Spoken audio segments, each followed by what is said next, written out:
It wasn't announced with fireworks, no blaring headlines, no midnight press conferences, just a quiet signature, a handshake, and a silence that now echoes across the Middle East. Because beneath that calm exterior, something seismic has shifted.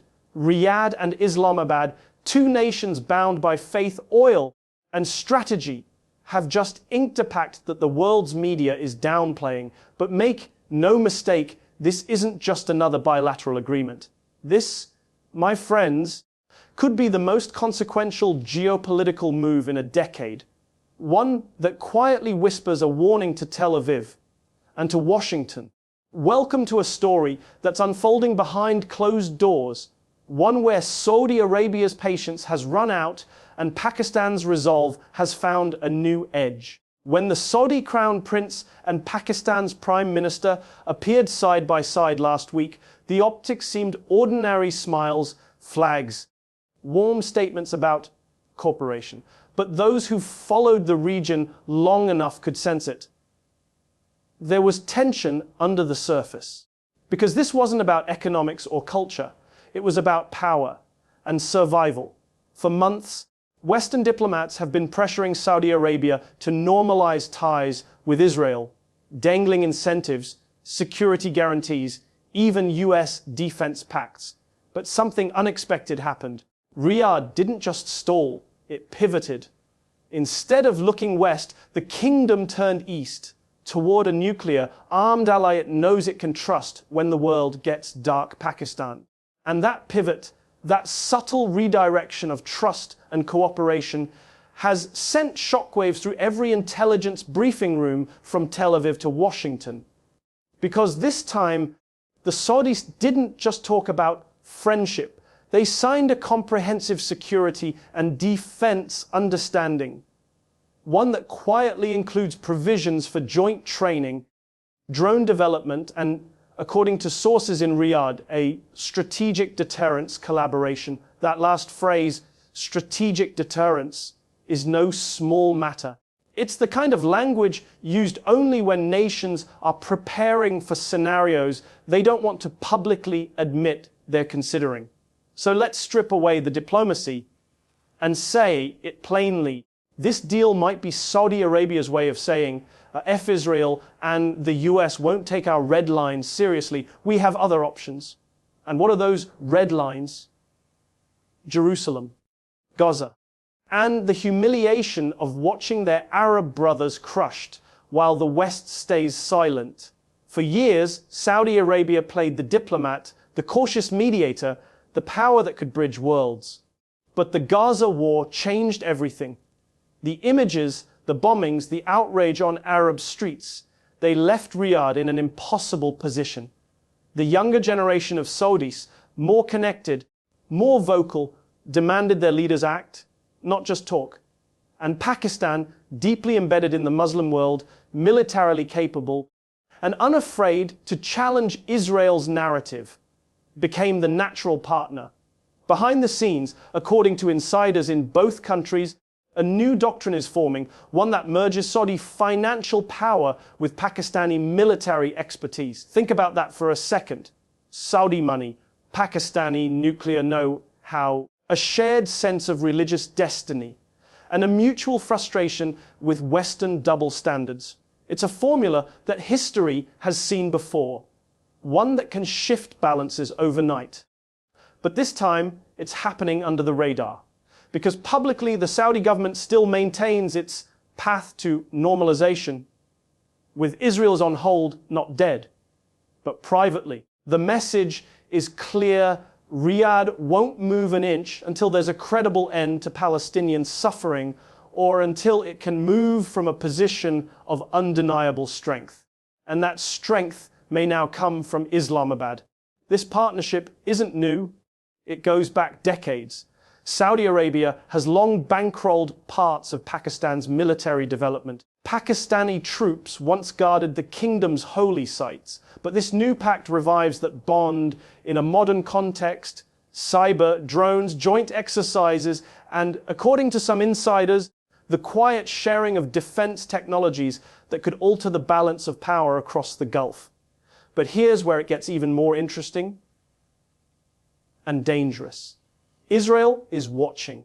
Tel Aviv knows that any deep Saudi, Pakistani alignment is more than symbolic, because Pakistan is the only Muslim majority nuclear power on earth. And while Islamabad has never directly threatened Israel, its scientists, its defense infrastructure, its deterrence capabilities, they're a wild card in the Middle East equation. Imagine this: a Saudi Arabia no longer dependent on American weapons or Israeli intelligence, but instead backed by Pakistani strategy and Chinese diplomacy. That's not a theory. That's a nightmare for Washington and Tel Aviv alike. Sources inside the Israeli security establishment have reportedly described this new partnership as a strategic ambiguity. They don't yet know what Riyadh intends, only that it's no longer playing by the old rules. And let's not forget, this shift comes at a time when US credibility in the region is crumbling. The Gaza crisis has eroded Washington's image as an honest broker. Arab nations are uniting in their disillusionment. And now, with Saudi Arabia making moves that signal independence, the old alliances, those built on oil, arms, and obedience, are falling apart. But there's a deeper question here, one that no one in the West wants to ask aloud. Is this pact the beginning of a Muslim defense bloc? One that could eventually rival NATO in principle, if not in size. For decades, the idea of a pan-Islamic security alliance has been dismissed as fantasy. But now, after Gaza, after Ukraine, after the shifting of global alliances, that fantasy suddenly doesn't look so far-fetched, because the world order is changing, and the Muslim world is realizing it doesn't need permission to defend itself anymore. Mehdi Hasan once said on air that power respects power, not pity. And that's exactly what this pact represents, a shift from pleading to positioning.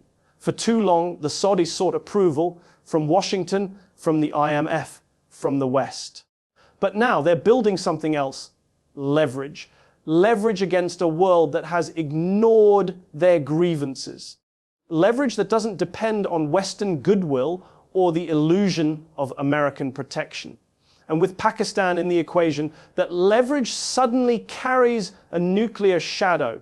But make no mistake, this isn't about aggression, it's about warning. A veiled one, perhaps, but unmistakable nonetheless. The Saudi message to Israel is simple: if you keep burning Gaza, if you keep denying Palestinians dignity, if you keep testing the patience of the Muslim world, you may find that your next war isn't fought on your terms. That message isn't written in the Pact, of course, but it's there, between the lines, in the handshake, in the subtle shift of alliances, and the West knows it.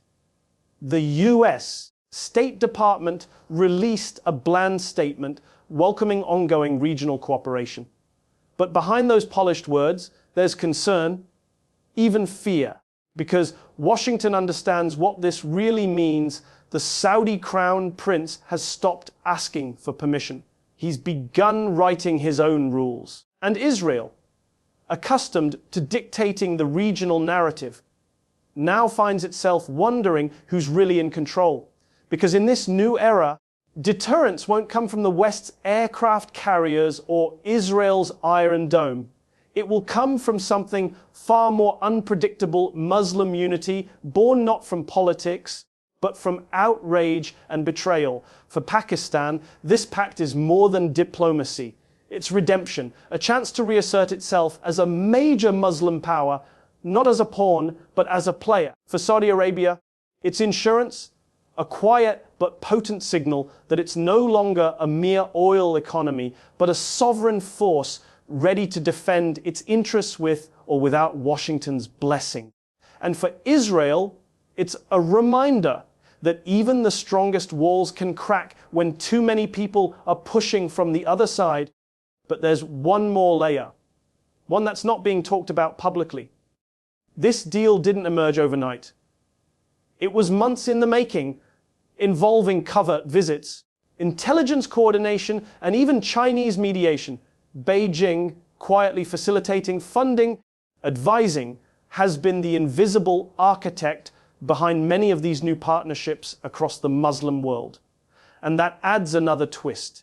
Because if Saudi Arabia and Pakistan are aligning under a shadow of Chinese influence, it signals something unprecedented. The center of gravity in global politics is moving east. And in that new alignment, Israel may soon find itself facing something it has never faced before: strategic isolation. The very nations once divided by ideology or geography are now united by one shared realization: they cannot rely on the West to defend their values, their people, or their future. So they're beginning to build their own. And as this Saudi-Pakistan pact takes shape, one question grows louder, whispered in diplomatic corridors, debated in secret meetings, and feared in Western capitals. Is this the first step toward a Middle Eastern alliance that won't just balance power, but redefine it entirely? Because if Riyadh and Islamabad continue down this path, if Tehran, Ankara, and others quietly join the orbit, the region's power map won't just shift, it will explode. And when that happens, normalization with Israel won't just be on hold. It will be off the table indefinitely. In a sense, this isn't just about politics, it's about prophecy. For millions across the Muslim world, this partnership isn't a mere headline, it's a sign. A sign that after years of division and despair, something is beginning to stir, a unity long thought impossible, now forged by shared injustice. And that's what makes this moment so volatile and so powerful. Because history tells us, when the oppressed unite, the balance of fear changes. And when that happens, the world order trembles. Tonight, as we watch this quiet storm gathering across the Arabian Peninsula and beyond, one question hangs in the air, unspoken but urgent. Is the Saudi-Pakistan Pact just a defense agreement or a declaration? A declaration that the age of submission is over and a new era is about to begin. But before the world can fully grasp what this means, before Washington recalibrates, before Tel Aviv reacts, something else is already unfolding behind the scenes. A secret meeting held days after the signing, not in Riyadh, not in Islamabad, but somewhere far more unexpected, in Beijing. That's right, sources close to both delegations confirm that senior Saudi and Pakistani officials quietly met with Chinese defense representatives at a closed-door session. Off the record, off the radar, no official communiques, no photos, not even a leak from the usually talkative diplomatic press. Only whispers. What was discussed there could redefine how the Middle East, and perhaps the world, handles power in the next decade. Because China isn't just watching this new alliance form, it's nurturing it. It sees what Washington refuses to see, that the old US-led order is collapsing under its own contradictions. And into that vacuum, Beijing is stepping, not with armies, but with architecture, the architecture of influence, trade, and military cooperation. For Saudi Arabia, this triangle, Riyadh, Islamabad, Beijing, is strategic perfection. One brings money, one brings military muscle, the other brings global infrastructure. Together, they could create what analysts are already calling a shadow bloc. One that doesn't announce itself with treaties, but with moves that change realities on the ground. And perhaps that's what worries Israel most. Because in this new chessboard, Tel Aviv's traditional alliances, the US, certain Arab neighbors, even covert ties with Gulf states no longer guarantee safety. The rules of the game are changing faster than anyone can publicly admit. One senior Israeli military analyst recently told a European outlet, off record, that a Saudi-Pakistani Chinese axis would be catastrophic for Israel's long-term deterrent strategy. Those are his words, catastrophic. Because Israel's security doctrine has always depended on two things: regional fragmentation and guaranteed Western dominance. Both of those are slipping away. And then There's the other dimension, one far more subtle, but infinitely more symbolic faith. The imagery of two powerful Muslim nations aligning, not against anyone directly, but for each other, for a shared defense. It resonates deeply across the Muslim world. It feeds a sentiment that's been simmering for decades, that perhaps unity isn't just a dream. The Arab street feels it. The Pakistani public feels it. Even nations like Indonesia and Malaysia are watching closely, quietly cheering this defiance of the Western monopoly. Because for years, the story has been one-sided power flows westward, decisions are made elsewhere, and Muslim nations play catch up. But now, for the first time in a generation, the narrative seems to be reversing. And that reversal carries emotional power. The kind that moves people, not policies. When Saudi Arabia and Pakistan talk about shared security, millions hear something deeper to shared destiny. But not everyone in Riyadh agrees. There are factions, cautious technocrats, Western-educated diplomats, warning the Crown Prince not to risk everything. Don't provoke the US, they whisper. Don't antagonize Israel. They know what's at stake: trade, defense, systems, global legitimacy. But MBS has heard those warnings before. And every time he did, the West moved the goalpost a little further. Promises made, promises broken. The Abraham Accords, the Gaza ceasefire pledges, the empty words about peace, all of it hollow. So now Riyadh is done waiting. And in Islamabad, the sentiment mirrors that resolve.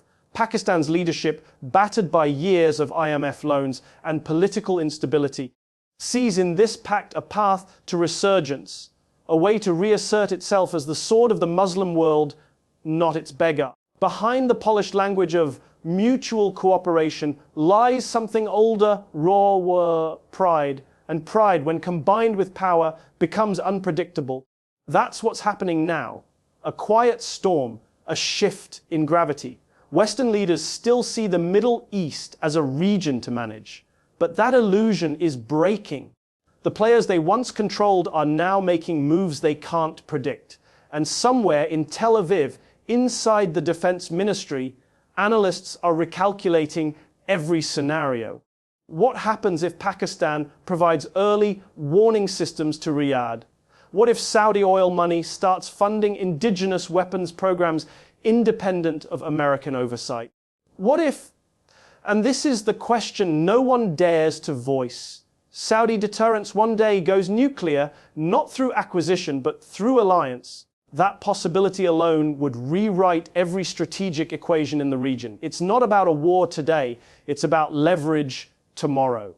The message is being sent not through threats, not through statements, but through silence. A silence filled with intent. A silence that says, we've been patient long enough.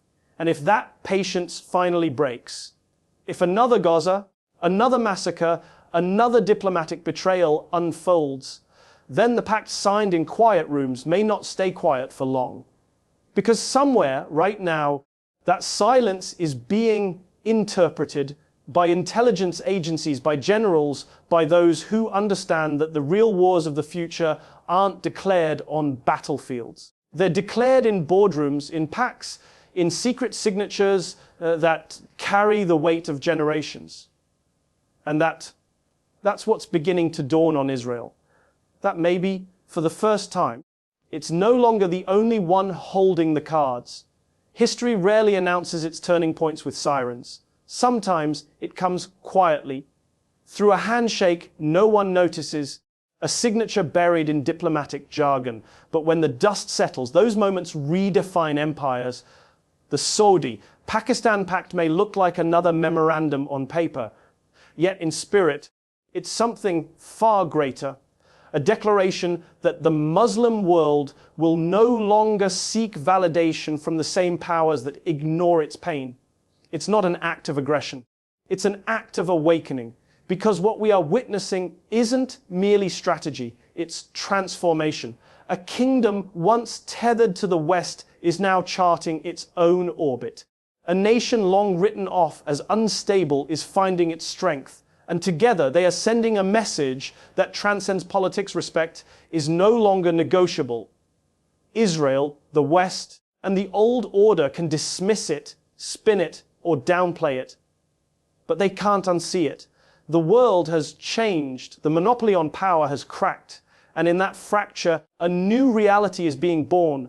One where silence is no longer submission and unity is no longer a dream whispered in prayers. The question now isn't whether this pact is a threat. The real question, the one echoing from Riyadh to Islamabad to Jerusalem, is this: when the world finally listens, will it be too late?